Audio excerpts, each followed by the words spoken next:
और ये हमारे सदग्रंथों में लिखा हुआ है।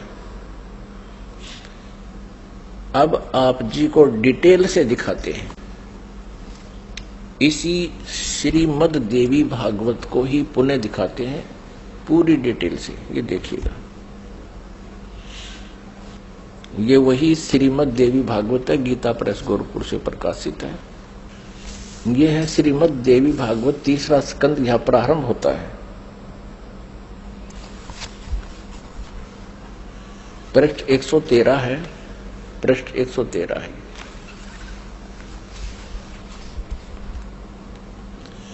जन्मेजय ने पूछा, भगवान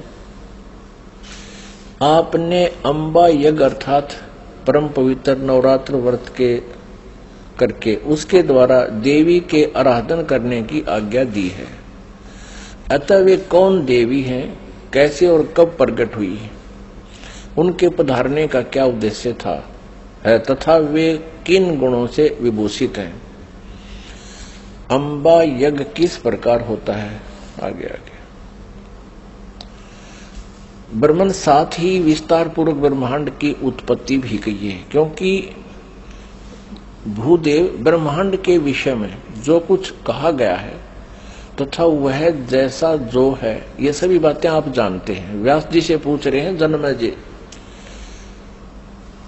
मैंने सुना है कि ब्रह्मा विष्णु और रुद्र ये तीन सगुण देवता हैं। कर्मशः सृष्टि पालन और संहार के कार्य का उत्तरदायित्व इन पर रहता है। पाराशर नंदन व्यास जी, अब मैं इनके संबंध में विस्तार पूर्वक सुनना चाहता हूं, आप बतलाने की कृपा करें। व्यास जी कहते हैं, राजन तुम्हारी बुद्धि बड़ी विशाल है। अभी तुमने जो पूछा कि ब्रह्मादि की उत्पत्ति यानी ब्रह्मा विष्णु महेश, ब्रह्मादि माने ब्रह्मा विष्णु महेश की उत्पत्ति कैसे हुई, सो वह महान कठिन विषय है। उसमें अनेक प्रश्न उठ जाते हैं। यही प्रश्न पूर्व समय में मैंने नारद जी से किया था। व्यास जी कह रहे हैं कि मैंने नारद से पूछा था यही ज्ञान। मैंने कहा, मुने आप बुद्धिमान हैं, मुझे यह बताने की कृपा कीजिए कि इस विस्तृत ब्रह्मांड के प्रधान कर्ता कौन है। मुनिवर, यह ब्रह्मांड कहां से उत्पन्न हो गया। दिविजवर, साथ ही यह भी बताइए कि यह ब्रह्मांड विनाशशील है अथवा सदा रहने वाला है। इसकी रचना ये 114 पृष्ठ पे है, तीसरा स्कंद। करने वाला कोई एक है अथवा बहुत से इसके रचयिता है। कर्ता के अभाव में कार्य का होना असंभव है। यह प्रश्न मेरे मन में उठा करता है। कुछ लोग भगवान शंकर को परम कारण मानकर जगत का रचयिता बतलाते हैं। वे कहते हैं कि देवादिदेव भगवान शंकर अविनाशी पुरुष हैं, उनका कभी जन्म और मरण नहीं होता, वे आत्मा मर्मण करने वाले हैं, देवताओं पर भी उनका शासन बना रहता है। दूसरे कई लोग भगवान विष्णु की प्रशंसा किया करते हैं। वे शक्तिशाली पुरुष, अव्यक्त, अखिल ऐश्वर्य के संपन्न परब्रह्म परमात्मा है। कुछ दूसरे लोग ब्रह्मा जी को सृष्टि का प्रधान कारण बताते हैं। कितने ही आचार्य भवानी को संपूर्ण मनोरथ पूर्ण करने वाली बतलाते हैं। वे आदिमाया महाशक्ति एवं परम पुरुष के साथ रहकर कार्य संपादन करने वाली प्रकृति है। ब्रह्म के साथ उनका अभेद संबंध है। ब्रह्म ये काल है, क्षर पुरुष, और अभेद संबंध यानी पति पत्नी का संबंध है। वे सृष्टि सतिथि और संहार कार्य में संलग्न रहती हैं। संपूर्ण प्राणियों एवं देवताओं की भी वे जननी है, उनका कभी जन्म मरण नहीं होता। वैष्णवी, सांभवी, ब्राह्मी, वासवी, वारुणी, वाराही, नारसिंही और तथा अद्भुत महालक्ष्मी नाम से विख्यात है। 115 पृष्ठ पे। कितने श्रेष्ठ मुनि कहते हैं कि जो निरंजन, निराकार, निर्लेप, निर्गुण, अरूप एवं व्यापक ब्रह्म है, उन्हीं से जगत की सृष्टि हुई है। कहीं कहीं वेद और उपनिषद में भी वे ही ब्रह्म तेजो में बतलाए गए हैं और प्रधान पुरुष है। हजारों मस्तकों, आंखों, कानों, हाथों, मुखों, चरणों से वे संपन्न आकाश ये आगे देखो। अब व्यास जी पूछ रहे थे नारद जी तक, मैंने ऐसा सुना है कोई कुछ बता रहा है, कोई कुछ बता रहा है, कोई शंकर को रचयिता, कोई विष्णु जी को रचयिता बताते। अब नारद जी कहते हैं व्यास जी, प्राचीन समय की बात है, यही संदेह मेरे हृदय में भी उत्पन्न हो गया था। तब मैं अपने पिता अमित तेजस्वी ब्रह्मा जी के स्थान पर गया और उनसे इस समय जिस विषय में तुम पूछ रहे हो उसी विषय में मैंने पूछा। मैंने कहा, पिताजी यह संपूर्ण ब्रह्मांड कहां से उत्पन्न हुआ? विभो, आपने सम्यक प्रकार से इसकी रचना की है, अथवा विष्णु इस विश्व के रचयिता हैं, या शंकर ने इसकी सृष्टि की है। पर जगत प्रभु, आप विश्व के आत्मा हैं और सच्ची बात बताने की कृपा करें। किन देवताओं की पूजा करनी चाहिए तथा कौन देवता सबसे बड़े एवं समर्थ है? निष्पाप ब्रह्मा जी, इन सभी प्रश्नों का समाधान करके मेरे हृदय के संदेह को दूर करने की कृपा कीजिए। सत्यवती नंदन व्यास जी, इस प्रकार मेरे प्रश्न करने पर लोक पितामह ब्रह्मा जी मुझसे कहने लगे। ब्रह्मा जी ने कहा, बेटा मैं इस प्रश्न का क्या उत्तर दूं? यह प्रश्न बड़ा ही जटिल है। महाभाग, तुम भगवान विष्णु से इसका समुचित समाधान पा सकते हो। ये तीनों देवता, इनको ज्ञान तो है नहीं, इसलिए ये अपने से दूसरे की तरफ धका दिया करें, चलो वहां उससे पूछ लो। फिर भी विष्णु जी की तरफ संकेत करते हैं, फिर भी अपना ज्ञान वो बता रहे हैं। ब्रह्मा जी कह रहे हैं, महामते, इस संसार में कोई भी रागी पुरुष ऐसा नहीं है जिसे यह रहस्य विदित हो। जो त्यागी, अहंकार रहित एवं ईर्षा शून्य है, वही इसके रहस्य को जान सकता है। पूर्व काल में, अब सृष्टि की रचना बता रहे हैं ब्रह्मा जी। पूर्व काल में सर्वत्र जल ही जल था, स्थावर जंगम जितने प्राणी हैं उनमें कोई भी नहीं थे। तब कमल से मेरी उत्पत्ति हुई। उस समय मुझे सूर्य, चंद्र, वृक्ष तथा पर्वत कोई भी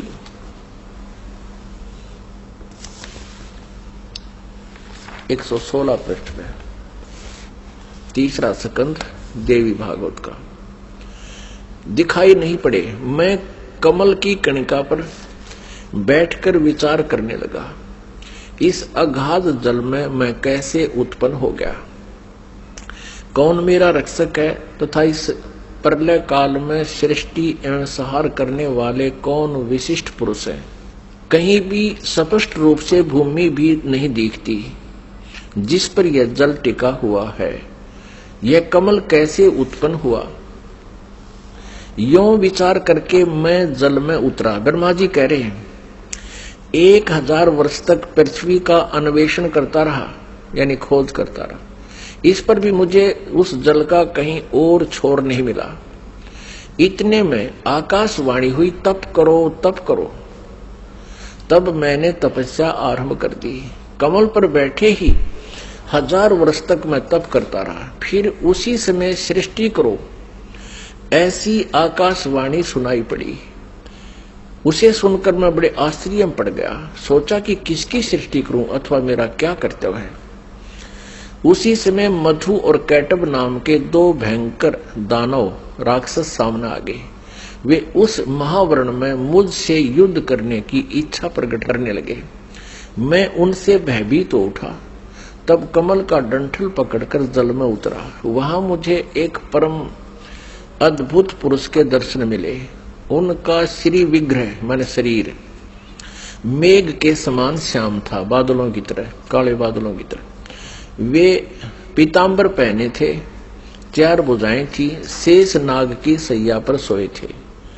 उन जगत प्रभु के गले को वनमाला सुशोभित कर रही थी। शंख, चक्र, गदा और पद्म, इन 4 आयुधों से अनुपम शोभा पा रहे थे। ऐसे शेष शाही भगवान विष्णु का मुझे दर्शन हुआ। वे योग निंद्रा के वशीभूत होकर गाढ़ी नींद में सोए हुए थे। उनकी सारी चेष्टाएं शांत थी। नारद जी शेष नाग की सैया पर सोए हुए उन प्रभु को देखकर मेरा मन चिंतित हो उठा। इतने में भगवती योग निद्रा याद आ गई। मैंने उनका सत्वन किया।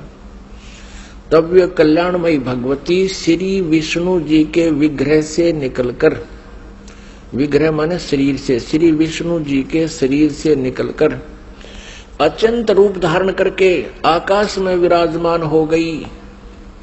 दिव्य आभूषण उनकी छवि बढ़ा रहे थे।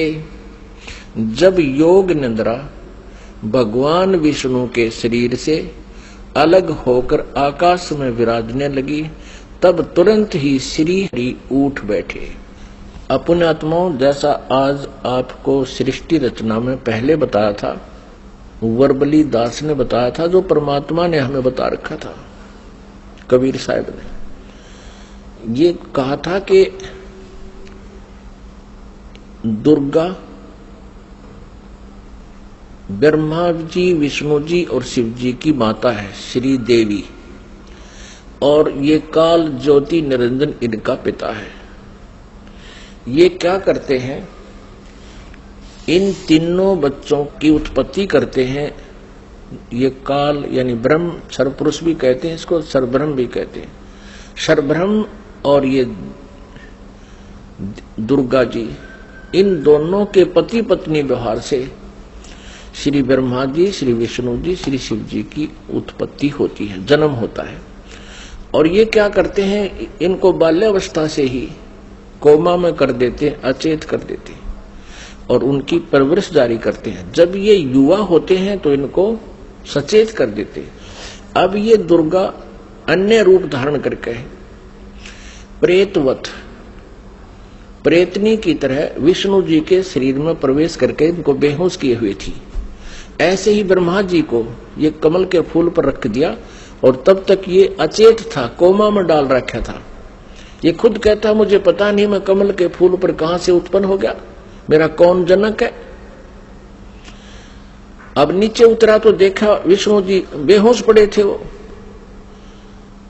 और उसमें से जब वो दुर्गा निकल गई, बाहर आई, तो सचेत हो गए। अब इस प्रकार इन सभी को इस काल भगवान ने अपने सुनियोजित षड्यंत्र के तहत भ्रमित कर रखा, किसी को यथार्थ ज्ञान नहीं बता रखा। अब यहां आप आगे देखिएगा, अब क्या होता है कि तीसरे स्थान पर भगवान शंकर को भी बेहोश कर रखा था, फिर उसको सचेत कर दिया, फिर तीनों को इकट्ठा कर दिया प्रेरणा करके, तीनों इकट्ठे हो गए। अब देखना श्रीमद् संक्षिप्त देवी भागवत और तीसरा स्कंद, और हम यहाँ पढ़ रहे थे। तब वे कल्याणमयी भगवती श्री विष्णु के विग्रह से निकलकर अत्यंत रूप धारण करके आकाश में विराजमान हो गई। दिव्य आभूषण उनकी छवि बढ़ा रहे थे। जब योग निद्रा भगवान विष्णु के शरीर से अलग होकर आकाश में विराजने लगी, तब तुरंत ही श्री हरि उठ बैठे। उन्होंने मधु और कैटब के साथ 5000 वर्ष तक बड़ी घमासान लड़ाई की। तब वे दैत्य मरे। पहले देवी के कटाक्ष से मधुर और कैटब मोहित हो गए थे। उसके बाद भगवान विष्णु ने गोद में लेटाकर उन्हें वहीं प्राणों से रहित कर दिया। अब वहां मैं और भगवान विष्णु दो थे, वही रुद्र भी प्रकट हो गए। हम तीनों को भगवती आद्या शक्ति के दर्शन हुए, दुर्गा के। उन्हें देखकर मनमुग्ध हो गया। हमने उनकी उत्तम स्तुति की। तब वे आदि शक्ति हम लोगों से कहने लगी, देवी ने कहा, ब्रह्मा विष्णु और महेश्वर, तुम भली भांति सावधान होकर अपने अपने कार्य में संलग्न हो जाओ। सृष्टि, स्थिति और संहार ये तुम्हारे कार्य हैं। ब्रह्मा जी कहते हैं, भगवती आद्या शक्ति की, हम 117 पृष्ठ पर पढ़ रहे हैं, तीसरा स्कंद। वह वाणी बड़ी मधुर थी, सुंदर एवं सुखप्रद थी। हमने वह स्पष्ट सुनी। हम लोगों ने उनसे कहा, माता, हम किस प्रकार इन प्रजाओं के सर्जन आदि कार्य करने में सफल हो। विस्तृत भूमि का अभाव है, सभी स्थान जलमग्न है। हमारी बात सुनकर उन कल्याण स्वरूपणी भगवती का मुखमंडल मुस्कान से भर गया। इतने में एक सुंदर विमान आकाश से उतरा। तब उन देवी ने हमें आज्ञा दी, देवताओं निर्भीक होकर इच्छा पूर्वक इस विमान में प्रवेश कर जाओ। ब्रह्मा, विष्णु और रुद्र, आज मैं तुम्हें एक अद्भुत दृश्य दिखलाती हूँ। हमने भगवती की बात सुनकर उसे सिरोधार्य कर लिया। उस रतन जटित विमान पर चढ़कर हम लोग आराम से बैठ गए। हम तीनों देवताओं को उस पर बैठे देखकर देवी ने अपने सामर्थ्य से विमान को आकाश में उड़ा दिया। ब्रह्मा जी कहते हैं, मन के समान तीव्र गति से चलने वाला वह विमान जिस अपरिचित स्थान पर गया, वहां संपूर्ण फलों से लदे हुए अनेक सुंदर वृक्ष थे। आगे एक अत्यंत सुंदर नगर दिखाई पड़ा। अद्भुत चार दीवारी उस नगर की छवि बढ़ा रही थी। उसमें बहुत से ऊंचे ऊंचे महल थे। उचित स्थान पर यज्ञशालाएं बनी थी। क्षण भर के बाद वह एक दूसरे सुंदर प्रदेश में जा पहुंचा। वहां हमने देखा अनुपम नंदन वन था। पारिजात की संगन छाया के नीचे सुरभि गौ बैठी थी। आप पास में ही ऐरावत हाथी विराजमान था। सैकड़ों अप्सराएं, यक्ष, गंधर्व और विद्याधर उस पराजित के उपवन में गाते व्यवहार करते थे। देखा तो वही महाभाग इंद्र भी थे। उनके समीप उनकी प्राण प्रिया सची विद्यमान थी।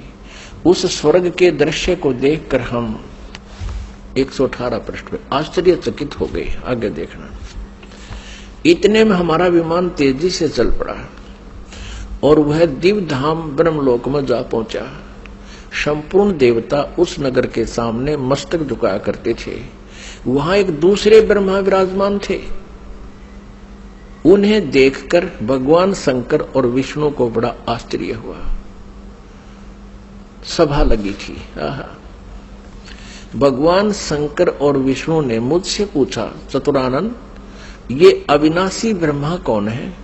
मैंने उत्तर दिया, मुझे कुछ पता नहीं। सृष्टि के अधिष्ठाता ये कौन है? भगवान, मैं कौन हूं, ये कौन है और हमारा उद्देश्य क्या है? इस उलझन में मेरा मन चक्कर काट रहा है। इतने में मन के समान तीव्रगामी वह विमान तुरंत वहां से चल पड़ा और कैलाश के सुर में शिखर पर जा पहुंचा। आगे देखा। वहां विमान के पहुंचते ही एक भव्य भवन से त्रिनेत्रधारी भगवान शंकर निकले।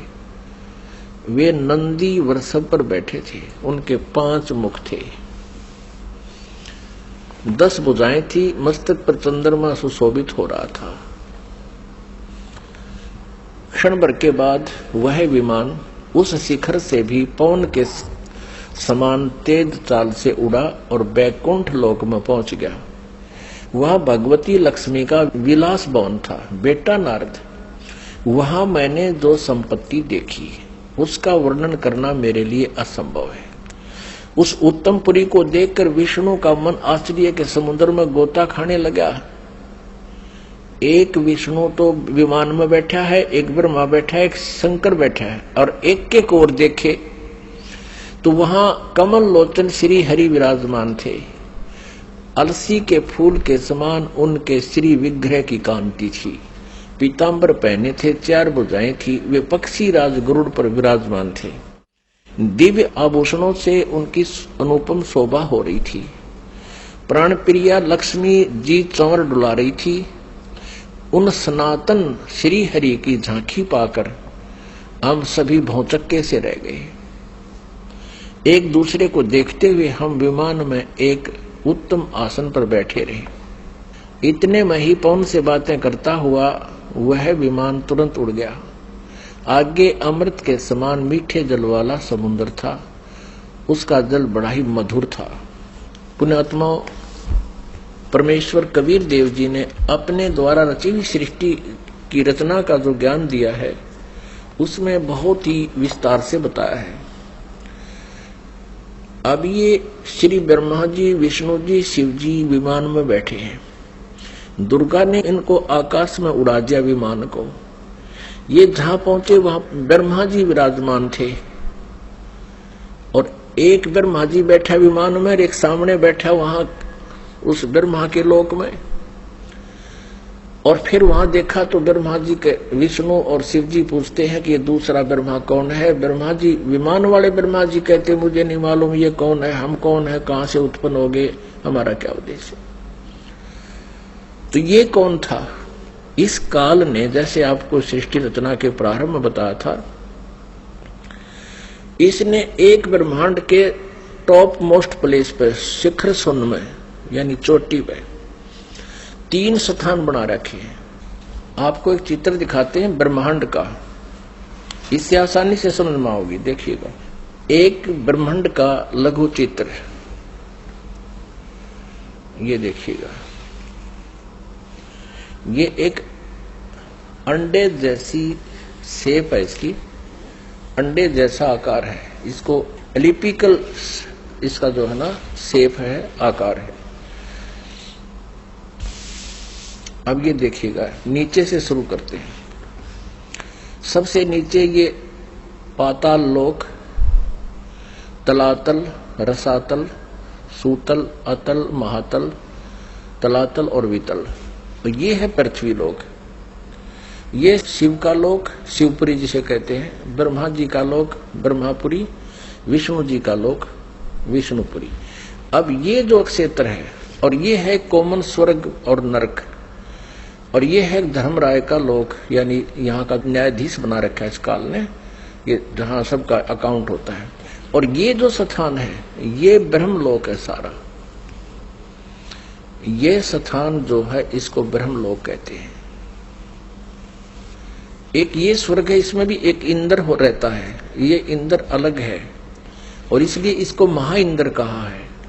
ये इसमें क्या कर रखा है, ये एक महास्वर्ग है, इसी में इसने एक अलग से और एक डुप्लीकेट काम कर रखा है। नकली सतलोक, नकली अलखलोक, नकली अगमलोक और नकली अनामी लोक की रचना कर रखी है। इधर ये 88,000 खेड़े हैं, इधर ये सप्तपुरी है। और इस सारे इस ब्रह्मलोक के ऊपर, ये ब्रह्मलोक है, इस ब्रह्मलोक के ऊपर इसने यहां 3 गुप्त स्थान बना रखे हैं। आपको बताया था कि एक ये रजोगुण प्रधान क्षेत्र है, इसमें ये काल सरपुरुष स्वयं ब्रह्मा रूप धारण करके रहता है और साथ में अपनी पत्नी दुर्गा को सावित्री रूप में रखता है। ये वहां यहां से अंतर्ध्यान हुआ, इनके विमान से पहले ये यहां पहुंच गया। एक ये तमोगुण प्रधान क्षेत्र है, इसमें ये स्वयं महाविष्णु महाशिव रूप में रहता है और दुर्गा को अपने यानी उमा रूप में रखता है। और फिर ये एक सतोगुण प्रधान क्षेत्र है, आगे फिर ये स्वयं ही विष्णु रूप धारण करके वहां विराजमान हो जाता है और दुर्गा को महालक्ष्मी रूप में रखता है। अब जब इनका विमान वहां पहुंचा इस रास्ते से, पहले इन्होंने देखा यहां इंद्र का लोक देखा, ये पहले बड़े बड़े वृक्ष और अन्य लोक देखे, फिर यहां से यहां प्रवेश हुआ, इससे आगे नहीं जा सकते। ये इनका विमान महा इंद्र को देखकर वापस यहां से आया, फिर इस रास्ते से ऊपर गया। आगे जाके इन्होंने क्या देखा, सबसे पहले ब्रह्मा का ये काल बैठा था सरपुरुष ब्रह्मा रूप में, और फिर वहां से ये इनका विमान यहां आ गया। इस वहां इन्होंने एक शंकर जी और देखा, ये काल था, स्वयं सरपुरुष ने अपना अलग से वहां 3 रूप धारण किए। और फिर ये विष्णु लोक में आ गए, वहां एक विष्णु और था और लक्ष्मी जी बैठी थी। यह दुर्गा इस विष्णु रूपी काल के ऊपर, सरपुरुष के ऊपर चमर कर रही थी। यहां से फिर इनका विमान यहां आया, इस मीठे जल के समुद्र में। यहां दुर्गा का एक लोक अलग से है। अब आगे पढ़ते, यहां तक हम पढ़ते हुए आ चुके हैं श्री देवी पुराण को। अब हम यहाँ आएंगे इस मीठे जल में, इस मीठे जल के सरोवर समुद्र में पहुंच गए। अब यहाँ आते हैं पुण्यात्माओं, आज हमारे सदग्रंथ जो प्रमाणित कर रहे हैं, ये ज्ञान परमेश्वर कबीर जी ने 600 वर्ष पहले अपनी सच्चिदानंद घन ब्रह्म की वाणी में, कबीर वाणी में लिपिबद्ध करवा रखा है, आज से 600 वर्ष पहले। और आज इन सदग्रंथों में हमें सत्य हो रहा है। तो इससे सिद्ध है कि पूर्ण परमात्मा कबीर जी हैं, जिन्होंने पहले ही ये ज्ञान हमें दे रखा था और हमारे सदग्रंथों विद्यमान है। अब हम कहां तक पढ़ते हुए आगे कि इन तीनों ये विमान में बैठे हैं, ब्रह्मा विष्णु शिव जी, और दुर्गा ने अपनी शक्ति से विमान को आकाश में उड़ा दिया।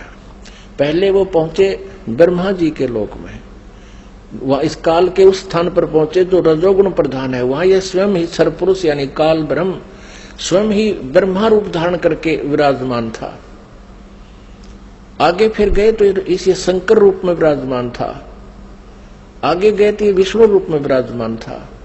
फिर वहां से इनका विमान कहाँ गया, ये सारा इसलिए किया गया था कि कहीं ये अपने आप को भगवान ना मान बैठे, इनका भ्रम निवारण कर दें। अब देखना, ये देवी भागवत चल रहा है, श्रीमद् देवी भागवत, गीता प्रेस गोरखपुर से प्रकाशित है। ये वही पुस्तक है जो आपको पहले दिखाई थी। हमने यहां तक पढ़ लिया, हमने ये पढ़ा 118 पे। इतने में हमारा विमान तेजी से चल पड़ा और एक दिव्य धाम ब्रह्म लोक में जा पहुंचा। वहां पर एक दूसरे ब्रह्मा विराजमान थे। एक तो विमान में बैठा है, एक वहां विराजमान था दूसरा, वो ब्रह्म था, क्षर पुरुष था, वो धोखा देता है इनको, वो स्वयं ब्रह्मा रूप में वहां विराजमान था। उन्हें देखकर भगवान शंकर और विष्णु को बड़ा आश्चर्य हुआ, सभा लगी थी। भगवान शंकर और विष्णु ने मुझसे पूछा, चतुरानन ये अविनाशी ब्रह्मा कौन है? मैंने उत्तर दिया, मुझे कुछ पता नहीं, सृष्टि के अधिष्ठाता ये कौन है, भगवान मैं कौन हूँ, ये कौन है और हमारा क्या उद्देश्य है। इस उलझन में मेरा मन चक्कर काट रहा है। इतने में मन के समान तीव्रगामी वह विमान तुरंत वहां से चल पड़ा और कैलाश के सुर में शिखर पर जा पहुंचा। वहां विमान के पहुंचते ही एक भव भवन से त्रिनेत्रधारी भगवान शंकर निकले। वे नंदी वृषभ पर बैठे थे। ये काल निकला वहां से, सरपुरुष।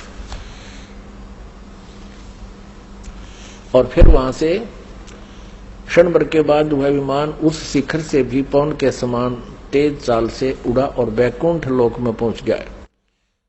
वहां पर कौन थे? वहां कमल लोचन श्री हरि विराजमान थे, विष्णु जी, एक और युकाल बैठा था, सरब्रह्म सरपुरुष, और उसकी 4 भुजाएं थी। पक्षीराज गरुड़ पर विराजमान थे और प्राण प्रिय लक्ष्मी जी चौंच बुला रही थी।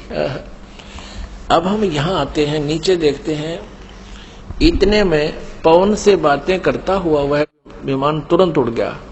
आगे अमृत के समान मीठे जल वाला समुद्र था, जिसका जल बड़ा ही मधुर था। हम 119 पृष्ठ पर पढ़ेंगे, अब 118 हमने पढ़ लिया। उस समुद्र में वहां एक मनोहर द्वीप था। उस द्वीप में एक मंगलमय मनोहर पलंग बिछा था। उस पलंग में सुंदर रत्न जड़े थे। उस उत्तम पलंग पर एक दिव्य रमणी बैठी थी, या दुर्गा जाकर वहां विराजमान होगी आगे। वे ऐसी प्रभावपूर्ण देवी थी मानो करोड़ों बिजलियां एक साथ चमक रही हो। अत्यंत सुंदर मुख था, लाल लाल दांत थे, करोड़ों लक्ष्मियों से भी अधिक वह सुंदर थी। वे ऐसी प्रभावपूर्ण देवी थी मानो करोड़ों बिजलियां एक साथ चमक रही हो। अत्यंत सुंदर मुख था, लाल लाल दांत थे। ये पढ़ लिया। अब यहाँ है,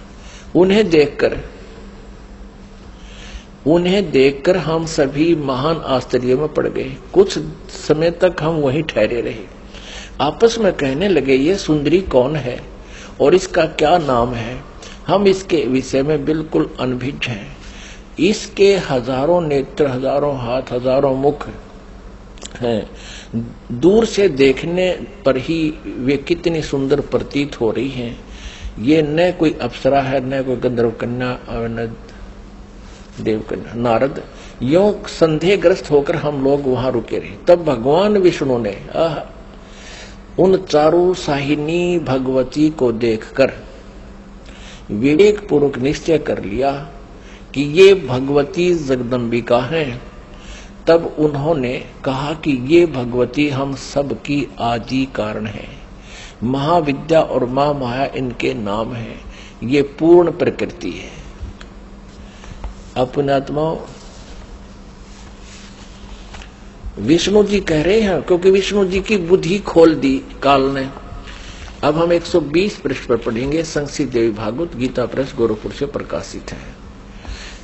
ये वे ही दिवांगना है। विष्णु जी बता रहे हैं अपना पिछले इसकी थोड़ी सी बैकग्राउंड दिखा दी विष्णु को इस काल भगवान ने और दुर्गा ने। ये वे ही दिवांगना है जिनके प्रलय वर्ण में मुझे दर्शन हुए थे। उस समय मैं बालक रूप में था। मुझे पालने पर ये झुला रही थी। विष्णु जी के जन्म का प्रत्यक्ष प्रमाण। छोटा सा बालक था विष्णु जी। वट वृक्ष के पत्थर पर एक सुदृढ़ सैया बिछी थी। उस पर लेटकर मैं पैर के अंगूठे को अपने कमल जैसे मुख में लेकर चूस रहा था। कहते प्रलय वर्ण में मुझे दर्शन हुए थे इस देवी के। उस समय में बालक रूप में था, छोटा सा बच्चा था। ये मुझे झुला रही थी, मैं अंगूठे चूस रहा था पैरों के। इन्हें देखकर मुझे पहले की बात याद आ गई। ये हम सब की जननी है। अब 121 पृष्ठ पे अब विष्णु जी बता रहे हैं। भगवान विष्णु बोले, प्रकृति देवी को नमस्कार है, भगवती विधात्री को निरंतर नमस्कार है। ये स्तुति करते हुए भगवान आ रहे हैं विष्णु जी। यहां देखिएगा 123 पृष्ठ पे जो प्रारंभ में पढ़ा था, अब वहीं फिर आगे हम। भगवान विष्णु स्तुति कर रहे हैं अपनी दुर्गा माता की। तुम शुद्ध स्वरूपा हो, यह सारा संसार तुम इसे उद्भासित हो रहा है। मैं ब्रह्मा और शंकर हम सभी तुम्हारी कृपा से विद्यमान हैं।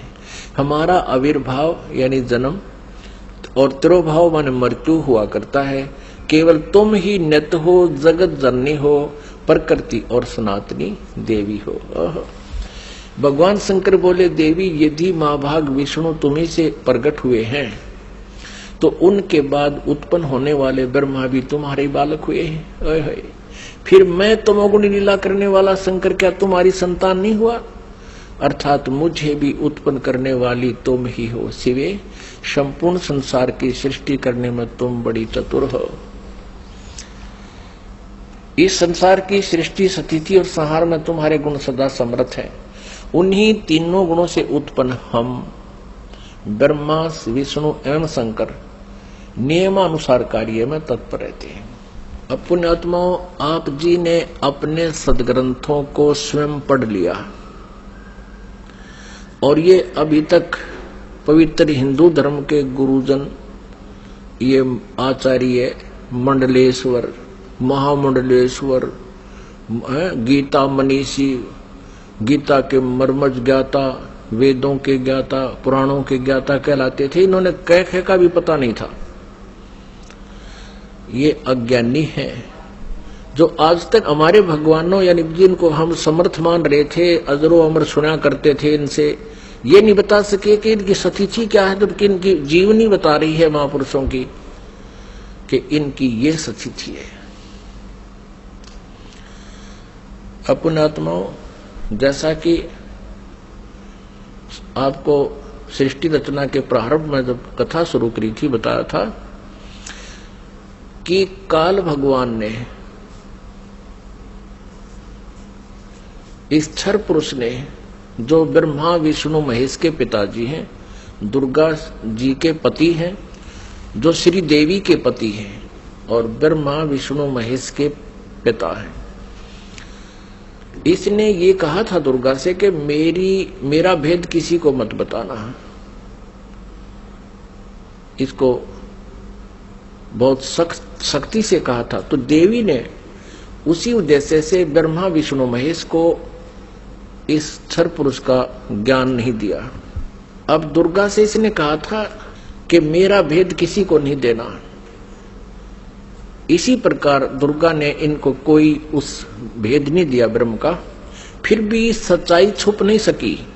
अब इसी में आपको प्रमाणित करते हैं देवी भागवत में, ब्रह्मा जी ने वेदों को पढ़ा, दुर्गा से पूछा कि वेदों में ये लिखा है कि केवल एक ब्रह्म जिसके बराबर दूसरा नहीं है।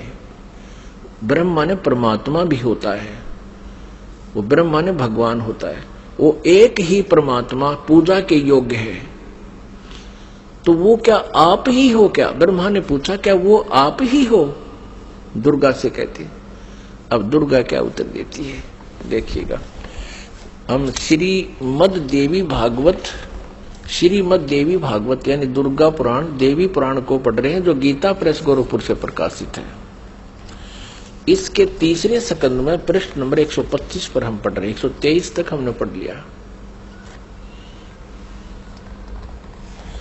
यहां 124 पे देखिएगा,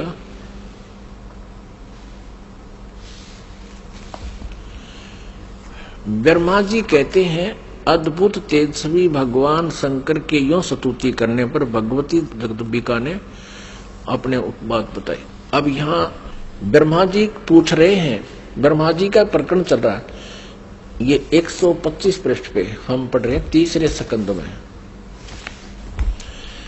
इस मूर्त और अमूर्त जगत का आधार तुमसे पूर्व कोई भी दूसरा पुरुष नहीं था, कोई तीसरा भी नहीं है। एकम एवं द्वितीयम ब्रह्म, इस वेद के वचन को व्यर्थ कहना तो बनता नहीं। अब दुर्गा इनको कहा करती मैं ही सब कुछ हूं, मैं ही तुम्हारा पिता हूं, मैं तुम्हारी माता हूं। तो अब ब्रह्मा जी ने वेदों को पढ़ा तो इसने कहा कि वेद के वचन को हम झूठा भी नहीं कह सकते, और इधर अनुभव दूसरी बात कहता है। इस प्रकार वेद वाक्यों और अनुभव में अत्यंत विरोध उत्पन्न हो रहा है। वेद कहते हैं एकम एव अद्वितीयम ब्रह्म है, तो क्या वह आत्म स्वरूपा तुम ही हो अथवा वह कोई और पुरुष है? मेरे इस संदेह को दूर करने की कृपा करो। किसी महान पुण्य के प्रभाव से ही मुझे तुम्हारे चरणों की सेवा सुलभ हुई है। तुम स्त्री हो अथवा पुरुष, यह रहस्य भी मुझे विषाद रूप से कृपा करके बतलाओ। अध्याय 4-5 यहाँ पूरा होगा तीसरे स्कंद का। अब छठा अध्याय शुरू होता है। ब्रह्मा जी कहते हैं इस प्रकार मैंने जब भगवती जगदम्बिका से विनय पूर्वक पूछा, तब वे मधुर वाणी में मुझसे कहने लगी। देवी ने कहा मैं और ब्रह्म एक ही हैं। अब हो गए ना दो, सच्चाई छुप नहीं सकती, एक ही है। मुझ में और इन ब्रह्म में कभी किंचित मात्र भी भेद नहीं है। जो वे हैं वही मैं हूं, और जो मैं हूं वही वे हैं। बुद्धि के भ्रम से भेद प्रतीत हो रहा है। हम लोगों के सूक्ष्म भेद को जो जानता है, इसे सीधा दो तो है ही, ये जानता है वही। अब 125 पृष्ठ हमने पढ़ा, अब 126 पढ़ेंगे। वही बुद्धिमान पुरुष है, वो तत्वदर्शी संत है जो हमारी भिन्न भिन्नता को समझता है। उसके संसार मार्ग से मुक्त होने में कुछ भी संदेह नहीं है। ब्रह्म एक ही है। आगे देखो, मैं शक्ति रूप धारण करके पराक्रम करती हूँ। गौरी, ब्राह्मी, रौद्री, वाराही, वैष्णवी, शिवा, वारुणी, कौबेरी, नारसिंही और वासवी सभी मेरे रूप हैं। विभिन्न कार्यों के उपस्थित होने पर उन देवियों के भीतर अपनी शक्ति स्थापित करके मैं सारी व्यवस्था करती हूँ। हाँ, उस देवी को निमित्त बना लेना मेरा स्वभाव है। अब आगे देखना। अपने आत्माओं, आप पढ़ रहे हो अपने सदग्रंथों को स्वयं। आप जी ने तीसरे स्कंद में और पृष्ठ नंबर 125 पे पढ़ा, ब्रह्मा जी कहते हैं कि मैंने जब दुर्गा जी से ये पूछा, माता से, जगदम्बिका से, कि वेदों में लिखा है कि एकम एव अद्वितीयम ब्रह्म, अद्वितीयम जिसके बराबर दूसरा कोई नहीं हो, वो ब्रह्म ही सब कुछ है। उधर से उपनिषद और आप जो कह रहे हो कि मैं ही सब कुछ हूं, मैं ही सृष्टि रचना करने वाली हूं, मेरे अतिरिक्त कोई नहीं है, तो इन वेद के वाक्य को झूठा भी नहीं कहा जा सकता। अनुभव हमारा बताता है कि परमात्मा निराकार है और वेद बताते हैं कि वो साकार है, तो हमारे अनुभव में और यथार्थता में बहुत विरोध है। तो क्या वो ब्रह्म आप ही हो या कोई और है? ब्रह्मा जी ने पूछा। अब दुर्गा पहले तो बहकाती है उनको कि उस ब्रह्म में और मेरे में कोई अंतर नहीं है, मैं ही वही हूं, वो मैं ही हूं।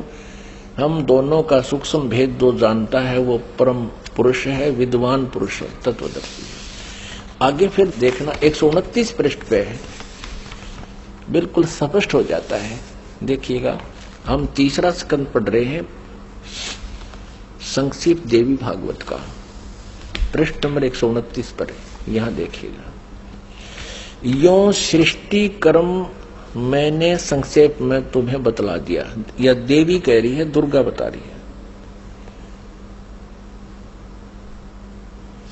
यहां देवी का प्रवचन चल रहा है, देवी ने कहा, ये देवी बता रही है।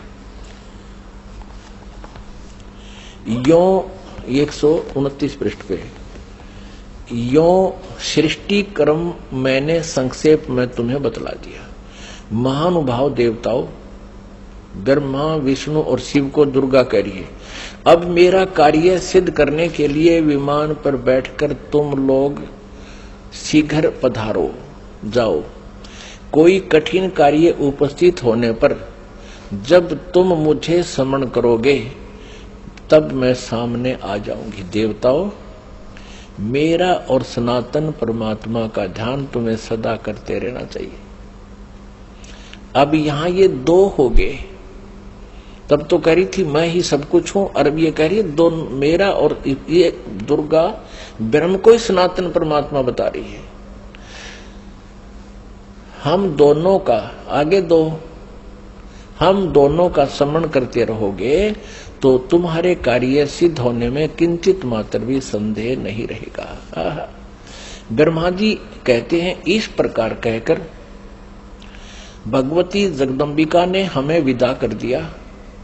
उन्होंने शुद्ध चरित्र वाली शक्तियों में से भगवान विष्णु के लिए लक्ष्मी को, शंकर के लिए महाकाली को और मेरे लिए महासरस्वती को पत्नी बनने की आज्ञा दे दी। अब उस स्थान से हम चल पड़े और दूसरे स्थानों पर हम तीनों की पुरुष रूप से प्रतिष्ठा हुई। आप जी को इस दास ने परमेश्वर कबीर जी द्वारा रची हुई सृष्टि और ये सारे ब्रह्मांडों की रचना कब कब कैसे हुई वो सारी बताई थी।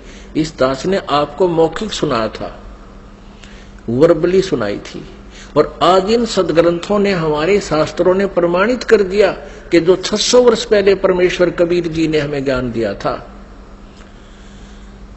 वो आज हमारे सदग्रंथों में विद्यमान है। और ये नकली गुरु आचार्य झूठे, वेद ज्ञानहीन, शास्त्रों के ज्ञान से हीन है, और ये कहते हैं ब्रह्मा विष्णु महेश अजर व अमर है, इनके कोई माता पिता नहीं, ये सर्वेश्वर है, महेश्वर है।